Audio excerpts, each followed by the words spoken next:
ನಮಸ್ತೆ ವೀಕ್ಷಕರೇ, ನ್ಯೂಸ್ 18 ಡಿಜಿಟಲ್ಗೆ ಸ್ವಾಗತ. ನಾನು ಅರುಣ್ ಹುಗಾರ್. ವೀಕ್ಷಕರೇ, ನಿಮಗೆಲ್ಲ ಈಗಾಗಲೇ ಗೊತ್ತಿರೋ ಹಾಗೆ ಚಾಂಪಿಯನ್ಸ್ ಟ್ರೋಫಿ 2025 ನಡೀತಾ ಇದೆ. ಈ ಬಾರಿಯ ಚಾಂಪಿಯನ್ಸ್ ಟ್ರೋಫಿಯನ್ನು ಹೋಸ್ಟ್ ಮಾಡ್ತಾ ಇರೋದು ಪಾಕಿಸ್ತಾನದ ನೆಲದಲ್ಲಿ ಚಾಂಪಿಯನ್ಸ್ ಟ್ರೋಫಿ ಹೋಸ್ಟ್ ಆಗ್ತಾ ಇದೆ.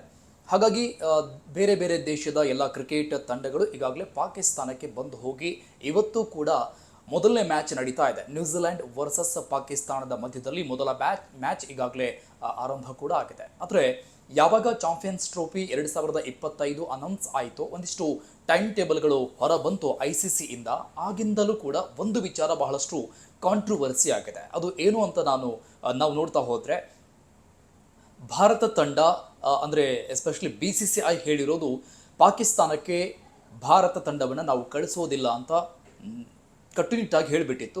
ಆ ಪ್ರಕಾರವಾಗಿ ಭಾರತ ಪಾಕಿಸ್ತಾನಕ್ಕೆ ಹೋಗಲಿಲ್ಲ. ಅದಕ್ಕಿಂತ ಮೊದಲಿಗೆ ಪಾಕಿಸ್ತಾನಕ್ಕೆ ಚಾಂಪಿಯನ್ಸ್ ಟ್ರೋಫಿ ಪಂದ್ಯಗಳನ್ನು ಆಡೋದಕ್ಕೆ ಭಾರತ ಪಾಕಿಸ್ತಾನಕ್ಕೆ ಹೋಗುತ್ತಾ ಇಲ್ವಾ ಅನ್ನುವಂತಹ ತರಹೇವಾರಿ ಚರ್ಚೆಗಳು ಮಾಧ್ಯಮಗಳಲ್ಲಿ, ಸೋಷಿಯಲ್ ಮೀಡಿಯಾಗಳಲ್ಲಿ ನಿರಂತರವಾಗಿ ಆಗ್ತಾನೆ ಇತ್ತು. ಅದಕ್ಕೆ ಸ್ಪಷ್ಟನೆ ಕೊಟ್ಟಿರುವಂಥದ್ದು BCCI. ಸೊ BCCI ಸ್ಪಷ್ಟವಾಗಿ ಹೇಳಿತು, ಪಾಕಿಸ್ತಾನಕ್ಕೆ ಭಾರತ ತಂಡವನ್ನು ಕಳಿಸಿಕೊಡೋದಿಲ್ಲ ಅಂತ. ಸೊ ಆ ಪ್ರಕಾರವಾಗಿ ಭಾರತ ತಂಡ ಪಾಕಿಸ್ತಾನಕ್ಕೆ ಹೋಗಲಿಲ್ಲ. ಅದರ ಮುಂದುವರೆದ ಭಾಗವಾಗಿ ಕ್ರಿಕೆಟ್ ಪಂದ್ಯಾಟಗಳು ಇವತ್ತಿನಿಂದ ಆರಂಭ ಆಗಿರೋದು. ICC ಚಾಂಪಿಯನ್ಸ್ ಟ್ರೋಫಿ ಪಂದ್ಯಗಳು ಆರಂಭ ಆಗಿದೆ ಈಗಾಗಲೇ. ಮತ್ತೊಂದು ವಿಚಾರವನ್ನು ಗಮನಿಸಬಹುದಿಲ್ಲಿ, ಪಾಕಿಸ್ತಾನ ಭಾರತದ ಮೇಲೆ ಈ ಸೇಡನ್ನು ತೀರಿಸಿಕೊಳ್ತಾ ಅನ್ನುವಂತಹ ದೊಡ್ಡ ಮಟ್ಟದ ಚರ್ಚೆ ಆಗ್ತಾ ಇದೆ. ಯಾಕಂದರೆ ಒಂದಿಷ್ಟು ರಾಜಕೀಯದ ಬೆಳವಣಿಗೆಗಳಾಗಿರಬಹುದು ಅಥವಾ ಬದಲಾದಂತಹ ಸನ್ನಿವೇಶಗಳ ಕಾರಣದಿಂದ ಭಾರತ ತಂಡ ಪಾಕಿಸ್ತಾನಕ್ಕೆ ಹೋಗಲಿಲ್ಲ ಚಾಂಪಿಯನ್ಸ್ ಟ್ರೋಫಿಗೆ. ಸೊ ಹಾಗಾಗಿ ಈಗ ಪಾಕಿಸ್ತಾನವೂ ಕೂಡ ಭಾರತದ ಮೇಲೆ ಸೇಡನ್ನು ತೀರಿಸ್ಕೊಳ್ತಾ ಅನ್ನುವಂತಹ ಒಂದಿಷ್ಟು ಚರ್ಚೆಗಳು ಹುಟ್ಟು ಹಾಕಿದೆ ಈ ಒಂದು ಬೆಳವಣಿಗೆ. ಏನದು ಬೆಳವಣಿಗೆ ಅಂತ ನಾವು ನೋಡ್ತಾ ಹೋದರೆ, ಪಾಕಿಸ್ತಾನದಲ್ಲಿ ಇವತ್ತಿಂದ ನಡೀತಾ ಇರುವಂತಹ ಪಂದ್ಯಾಟ ಏನಿದೆ ಅಂದರೆ ಮೊದಲ ಮ್ಯಾಚ್ ಇವತ್ತಿಂದ ಆರಂಭ ಆಗಿರೋದು. ನಿನ್ನೆ ಅಲ್ಲಿ ಉದ್ಘಾಟನೆ ನಡೀತು, ಚಾಂಪಿಯನ್ಸ್ ಟ್ರೋಫಿಯ ಉದ್ಘಾಟನೆ ಆಯಿತು. ಸೊ ಅಲ್ಲಿ ಎಲ್ಲ ದೇಶಗಳ ಧ್ವಜಗಳನ್ನು ಹಾರಿಸಲಾಯಿತು ಹೋಸ್ಟಿಂಗ್ ಕಾರ್ಯಕ್ರಮದಲ್ಲಿ, ಉದ್ಘಾಟನಾ ಕಾರ್ಯಕ್ರಮದಲ್ಲಿ. ಆದರೆ ಅಲ್ಲಿ ಭಾರತದ ತ್ರಿವರ್ಣ ಧ್ವಜವನ್ನು ಪಾಕಿಸ್ತಾನ ಹಾರಿಸಲಿಲ್ಲ, PCB ಹಾರಿಸಲಿಲ್ಲ.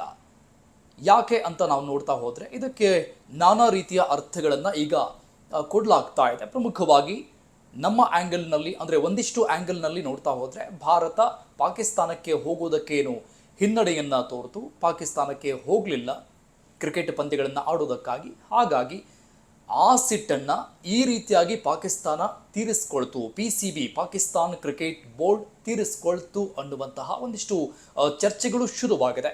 ಆದರೆ ಭಾರತ ಈಗಾಗಲೇ ಚಾಂಪಿಯನ್ಸ್ ಟ್ರೋಫಿ 2025 ಆಡೋದಕ್ಕಾಗಿ ದುಬೈಗೆ ಈಗಾಗಲೇ ಪ್ರಯಾಣವನ್ನು ಬೆಳೆಸಿರೋದು. ನಾನಾಗಲೇ ಹೇಳಿದಂಗೆ ಒಂದಿಷ್ಟು ಬದಲಾದಂತಹ ಸನ್ನಿವೇಶಗಳು, ರಾಜಕೀಯ ಬೆಳವಣಿಗೆಗಳು, ಉಭಯ ರಾಷ್ಟ್ರಗಳ ಮಧ್ಯದಲ್ಲಿ ಉಂಟಾಗಿರುವಂತಹ ಒಂದಿಷ್ಟು ತೊಡಕುಗಳೇನಿದೆ, ಆ ಕಾರಣದಿಂದ ಭಾರತ ತಂಡ ಪಾಕಿಸ್ತಾನಕ್ಕೆ ಹೋಗಿಲ್ಲ ಅಂತ ಈಗಾಗಲೇ BCCI ಇದಕ್ಕೆ ಸ್ಪಷ್ಟನೆ ಕೂಡ ಕೊಟ್ಟಿರೋದನ್ನು ನಾವು ನೋಡ್ತಾ ಇದ್ದೀವಿ.